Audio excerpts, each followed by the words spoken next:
Bert Kelly has been one of the few heroes on the sort of free market side of politics, if you like, in this country for as long as I can remember.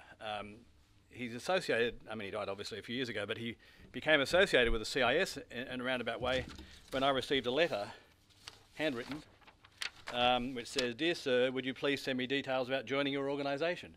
That was in 1978. And subsequently, Paddy McGuinness in the Financial Review on the 4th of this month mentions that the papers from your recent symposium in Sydney are available from your office. I'd very much like to have a set, excepting Mr. Radigan's, which I already have. So we're going back a long way with Bert. In fact, we used to see a lot of him, both when he was a member and then when he wasn't a member, because he'd been a minister. He used to travel around a bit with his gold pass and all the rest of it. So we had all sorts of reasons for seeing a lot more of Bert than we would otherwise from someone from Adelaide. We also, for a number of years, ran a series of lectures which were called the Bert Kelly Lectures, and they were held in Sydney, Melbourne, had some in Perth and so forth. It's the sort of thing we'd like to do again, but they became a little bit expensive to run. I'm delighted that I will mention maybe four people who are here tonight. Firstly, delighted that Malcolm, you've accepted our invitation to launch this book, because it's an important book in the history of sort of liberal thinking in this country, and I mean liberal in the broadest sense. Bob Day, who will be speaking just for a few minutes after me, Bob has had a mission to have this biography of Bert published for over 20 years. I remember at one stage, and I can't exactly tell you when, there was an electronic version of it that was stored here for security. The other person I should mention, of course, is a former member for the seat of Wentworth, Peter Coleman, wherever he was. So the current member and the former member.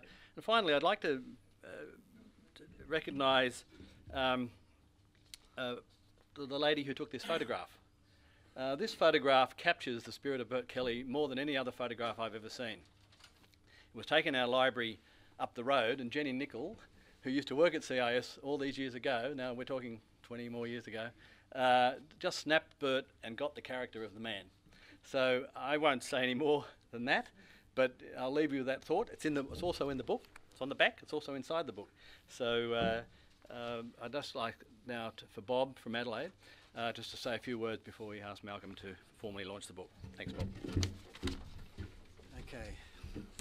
Oh, thank you. Thanks very much, Greg. It was for more than 20 years, both in and out of the Parliament, Bert Kelly fought a long and lonely battle against what he saw as one of not only the most economically foolish and morally wrong policies that both sides of the political divide across the world pursue, and that's protectionism.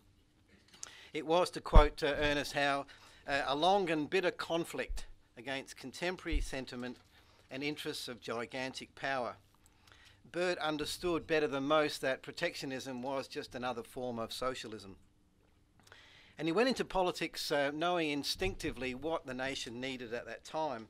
He was exceptional, he was unique, and his leadership in educating his colleagues about protectionism was so successful at the time that we all thought it was irreversible. Of course, they were wrong, we were wrong, it was not irreversible. Many years afterwards, I remember him saying, "Bob, you know, the really bad ideas never go away." And one of the keys to Bert's success was that he was not party political. He never played partisan politics. The Society of Modest Members, which was named in his honour, was open to all MPs who shared his vision. He didn't care who got the credit. He just wanted protectionism done away with. And Bert's non-partisan approach, it was really a very, very important point, and it comes through in the book.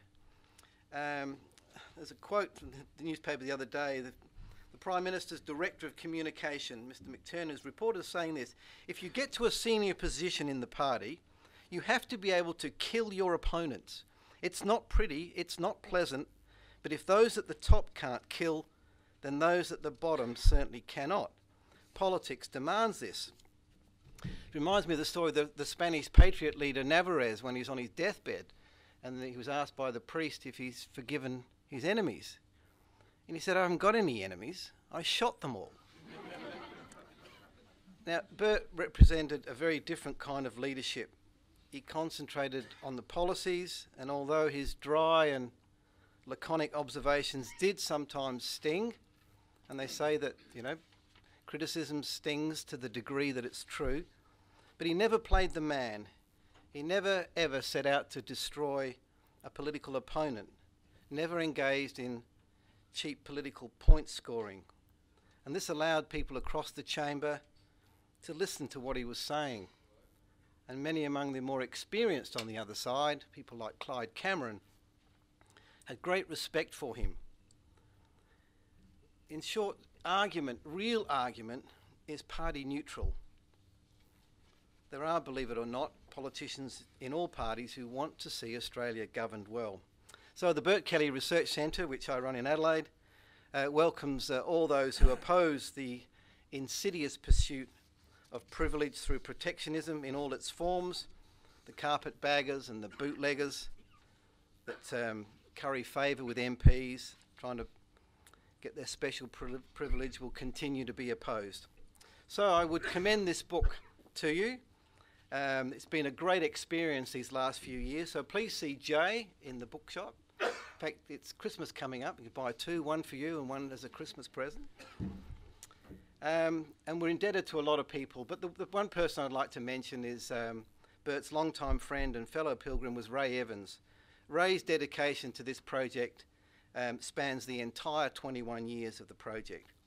And I would commend Ray's eulogy of Bert, Ray's preface of the book, and I commend that. Bert Kelly was born in 1912. He would have turned 100 this year. And Bert has left us a lot of things. He's left us his wit, his wisdom, his character, and his old briefcase to remind us to stay humble and never, ever give up. So thank you very much. Thank you. You can buy the book to find out what CRK means, but actually his name was Charles. So, Malcolm, would you please come and do us the honour of...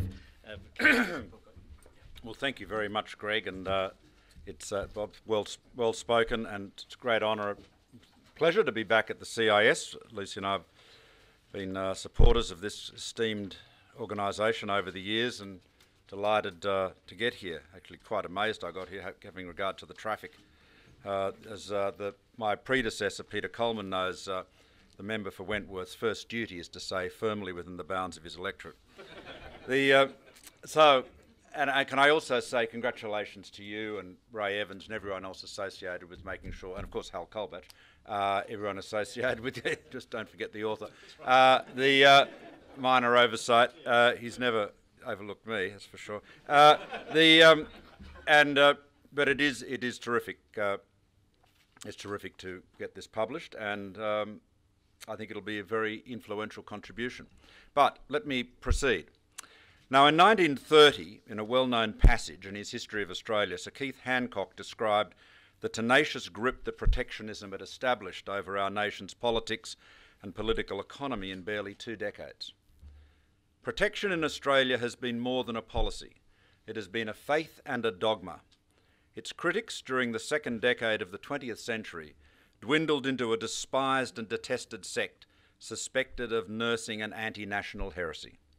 For protection is interwoven with almost every strand of Australia's democratic nationalism.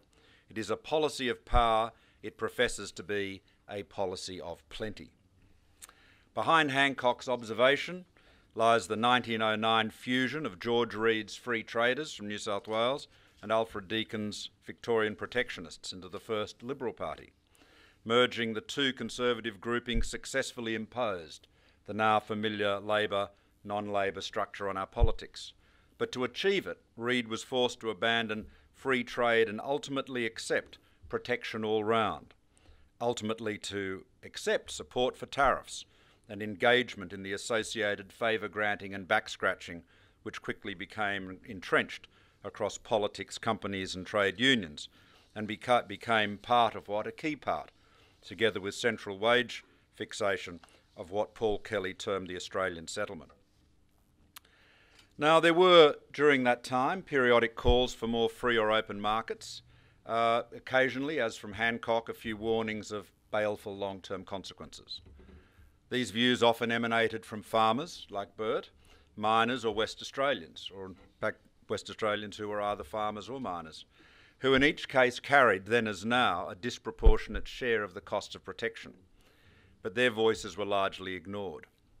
High immigration rates and commodity prices concealed Australia's relative decline compared to other OECD nations until the 1970s, when it finally became clear how far down the per capita income rankings we had slipped.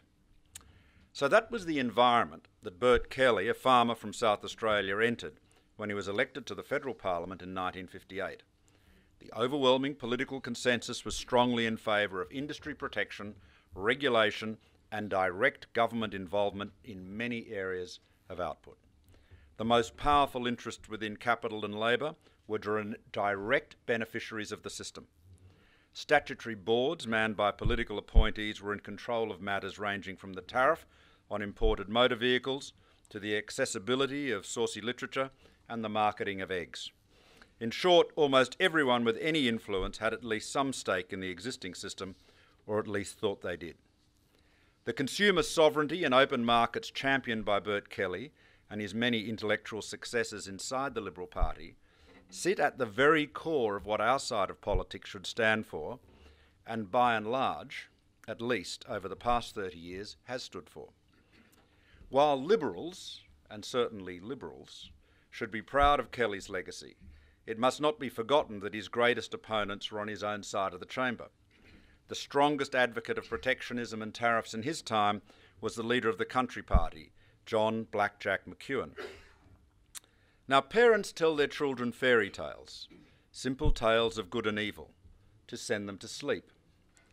Political movements tell their supporters equally simplistic legends to keep them asleep. Liberals like myself, who believe in a free society and a market economy with limited government involvement, are often described as Deaconite liberals, and yet Deacon was a passionate protectionist, the antithesis, in another era, of course, of Bert Kelly. And it must not be overlooked either that Hawke and Keating, who opened up the Australian economy in so many ways, and in particular reduced tariffs and government involvement in the economy, had more in common with Kelly, not to speak of John Howard, than, for example, B.A. Santa Maria, who was as appalled by globalisation and free trade as he was suspicious of markets. When Kevin Rudd in his 2009 essay called for the government to return to the centre of the economy, I mocked him as channeling Hugo Chavez. But we could just as easily have accused him of channeling McEwen, or much as it would have shocked him, B.A. Santa Maria. In short, we should not delude ourselves with political humbug into imagining the opponents of freedom, economic, social, political, are only to be found on what we like to call the left. Nor should we imagine that there are no advocates of big government to be found on what is called the right. And of course, unless you believe that politics is just a game between the red team and the blue team, and that their respective policies do not matter at all, then it becomes fairly obvious that descriptions of left and right are often used inappropriately, especially over time. B.A. Santa Maria and the DLP, Blackjack McEwen and the Country Party are often held up as champions of the right. Certainly they were against communism. They proclaimed a commitment to private property, but had no hesitation, as Kelly pointed out, in transferring the private property of exporters like farmers and miners, not to speak of consumers, to local feather-bedded manufacturers via the mechanism of tariffs. Pretty much the same thing that the Chinese government does with the combination of a manipulated exchange rate and financial repression. Kelly's commitment to free trade has been vindicated by history, and some would say his story is one of historical interest only. And it would be none the worse if that were so. But it is not. While today the Liberal Party is thoroughly committed to free trade, and in that sense his battle has been won, at least within his own party, there is a more profound message in Kelly's life and politics. Kelly was prepared to swim against the populist tide, to take on important vested interests, large donors to the Liberal Party, and powerful ministers who would determine how far up he climbed or indeed stayed on the greasy pole. But this courage was grounded not in some heroic principle, but in a clear-eyed analysis of the facts. Politics, regrettably, is a business where too often detail is disdained and numeracy is scarce.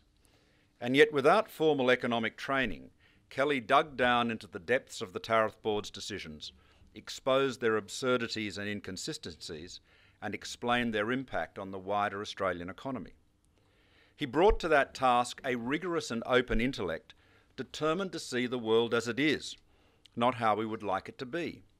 When, for example, he was asked to assess schemes for opening up the north to agriculture, he coolly assessed them as expensive fantasies.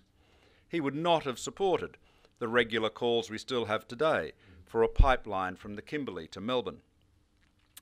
And yet, while high tariffs are a thing of the past, we still spend billions supporting Australian industries with little analysis or understanding of its costs. Politicians save jobs without any debate about how many other jobs are lost or are never created because of the public resources diverted. As Kelly said in 1963 in the House of Representatives, and I quote, "The investment of foreign capital here is looked on with a certain degree of suspicion.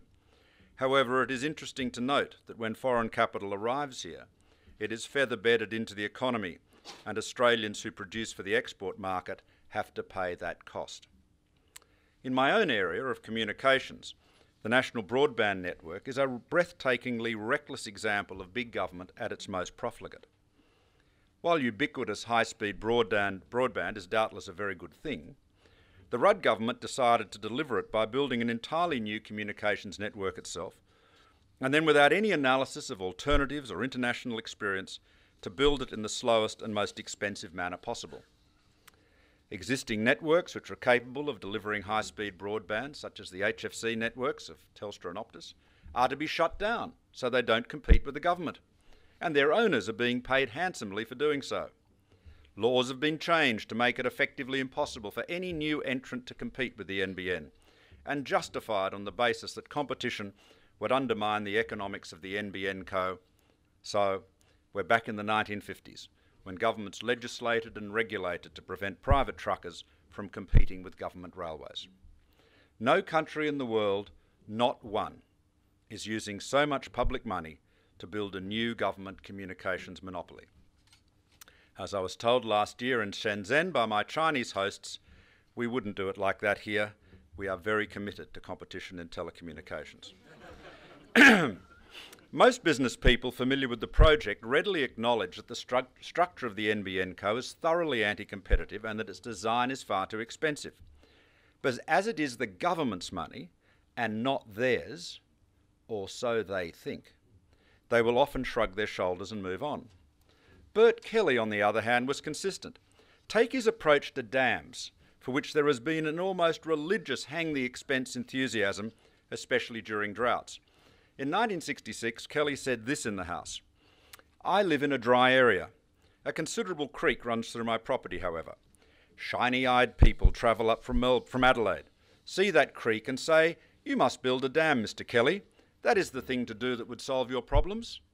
I know that I could build a dam, and I know that I could fill it about 1 year in 4.